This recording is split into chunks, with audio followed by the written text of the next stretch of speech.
रायपुर चलेंगे, शिवम मिश्रा से बात करेंगे। चूंकि आज छत्तीसगढ़ का बजट पेश होगा, विधानसभा में सीएम बघेल बजट पेश करेंगे। 1 लाख करोड़ से ज्यादा का बजट हो सकता है, अनुमान ऐसा है। बजट में सभी वर्गों को साधने की तैयारी की जा रही है। महिला, किसान, बच्चों पर सरकार का फोकस रहेगा। छत्तीसगढ़ में क्या कुछ खास हो सकता है, रायपुर चलेंगे, शिवम मिश्रा से बात करेंगे। शिवम, किस तरह की तस्वीर, बजट का क्या कुछ अनुमान, कितनी उम्मीद है बजट से?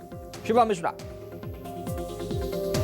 बिल्कुल शुभम, देखिए आज छत्तीसगढ़ का मुख्य चौथा बजट जो है वो विधानसभा सत्र में पेश किया जाना है। मुख्यमंत्री भूपेश बघेल अब से कुछ ही घंटों बाद जो है छत्तीसगढ़ का चौथा मुख्य बजट विधानसभा सत्र में पेश करने वाले हैं। इस दौरान ये अनुमान जताया जा रहा है कि करीब 1 लाख करोड़ से अधिक का ये बजट रहने वाला है, जिसमें बजट में स्कूल शिक्षा के साथ साथ ग्रामीण विकास के लिए किस तरीके से प्रावधान किए जाने हैं, तो ये तमाम चीजें जो है इस बार के बजट में रखा गया। इसके साथ ही चूंकि छत्तीसगढ़ में आत्मानंद स्कूल बनाने हैं, 30 से अधिक स्कूल बनाने हैं, तो उसे लेकर के भी जो है राज्य सरकार जो है प्रावधान दे सकती है। इसके साथ ही जो राज्य सरकार के घोषणा पत्र में सबसे मुख्य बिंदु था शराबबंदी का, तो उस ओर भी कदम बढ़ाते हुए ये अनुमान जताया जा रहा है कि मुख्यमंत्री भूपेश बघेल आज अपनी घोषणाओं में कई शराब दुकानों को भी बंद करने की घोषणा कर सकते हैं। इसके साथ ही अगर बात की जाए तो चूंकि पिछले 2 सालों से जो है छत्तीसगढ़ के राजस्व को नुकसान हो रहा था कोरोना संक्रमण काल की वजह से,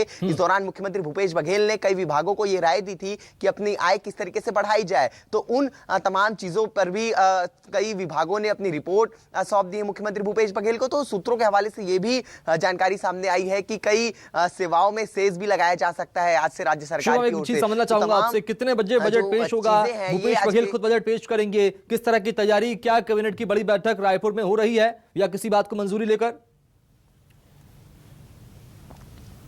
बिल्कुल, देखिए निश्चित रूप से मुख्यमंत्री भूपेश बघेल आज वित्त मंत्री के रूप में आज छत्तीसगढ़ का मुख्य बजट पेश करने वाले हैं। करीबन 12 बजे के आसपास भूपेश बघेल विधानसभा के पटल पर अपना जो है राज्य का चौथा मुख्य बजट पेश करेंगे। और इस दौरान जो है तैयारियां अगर सरकार की बात की जाए तो तमाम तैयारियां जो है अपनी तरफ से पूरी कर ली गई थी। प्रदेश भर के कई लोगों से राय भी ली गई थी बजट बनाने से पहले, और ये भी कहा गया था कि जो भी राय लोगों की तरफ से आएगी उन चीजों को भी शामिल किया जाएगा। इसके साथ ही अगर बैठकों के दौर की बात की जाए तो बीते दिनों कई दौर की बैठकें भी हो चुकी है, विधायक दल की बैठक हो चुकी है, कैबिनेट की बैठक हो चुकी है, तो उन तमाम चीजों पर हर एक मंत्रियों से 1-to-1 चर्चा खुद मुख्यमंत्री भूपेश बघेल कर चुके हैं बजट से पहले। तो सभी विभागों के लिए अपनी तैयारी पूरी तरीके से कर ली गई है, और आज जब ये बजट पेश किया जाएगा तो इस बजट में सभी विभागों के लिए अलग अलग जो है हिस्सेदारी की भी घोषणा इस दौरान की जाएगी।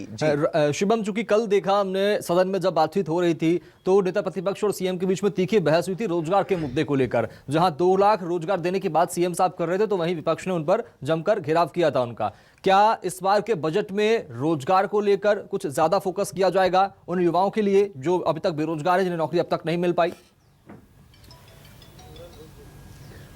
बिल्कुल, देखिए शुभम, जिस तरीके से बीते दिनों भी ये बहस चली थी विधानसभा के सदन पर कि जो है रोजगार के मुद्दे को लेकर के कि सरकार पर आरोप लगाए गए थे, लेकिन एक आक्रामक रवैये से जो है मुख्यमंत्री भूपेश बघेल खुद इस चीज का जवाब देते हुए नजर आए थे। और ये भी अनुमान जताया जा रहा है कि आज के मुख्य बजट में भी राज्य सरकार जो है रोजगार के लेकर के भी जो है अब कुछ प्रावधान रख सकती है, क्योंकि आने वाले समय में विधानसभा चुनाव छत्तीसगढ़ में होने वाले हैं और बेरोजगारी भी एक बड़ा मुद्दा जो है इस वक्त बना हुआ है छत्तीसगढ़ के लिए, देश भर के लिए। और विपक्ष भी जो है इस मुद्दे को लेकर के काफी ज्यादा आक्रामक तेवर अपना रहा है। तो निश्चित ही इस बार के बजट में ये भी प्रावधान रहने की संभावनाएं जताई जा रही है। इसके साथ ही अगर अन्य चीजों की बात की जाए तो पुरानी पेंशन योजना की बहाली की भी जो है संभावनाएं जताई जा रही है कि इस बजट में राज्य सरकार 2004 में जो पेंशन योजना बंद कर दी गई थी उस योजना की फिर से एक बार शुरुआत कर सकती है। इसके साथ ही जो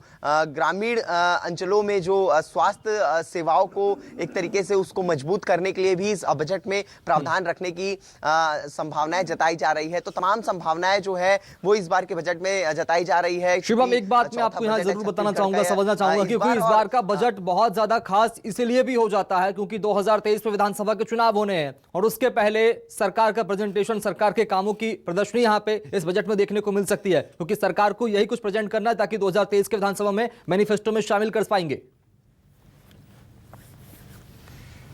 बिल्कुल निश्चित रूप से देखिए आने वाले समय में विधानसभा चुनाव होने हैं 2023 पर और सरकार भी जो है इस चीज को समझ रही है कि आने वाले समय में जब विधानसभा चुनाव में सरकार मैदान पर उतरेगी तो किन किन चीजों को जो है वो अपना एजेंडा बनाएगी, किन किन चीजों को वो अपने ब्लूप्रिंट पर दिखाएगी कि सरकार ने अपने कार्यकाल में इन इन चीजों पर जो है मुख्य रूप से फोकस किया है और उसी के जो है मद्देनजर जो है इस बार का बजट को भी तैयार किया जा सकता है क्योंकि ठीक है जो, शुभम, इंदौर चलेंगे। हेमंत शर्मा हमारे साथ जुड़ चुके हैं। हेमंत, मध्य प्रदेश की आर्थिक राजधानी इंदौर में इस वक्त आप खड़े हैं, प्रेजेंट करते हैं इंदौर को। आप कैसे देख रहे हैं, कितनी उम्मीदें जनता को है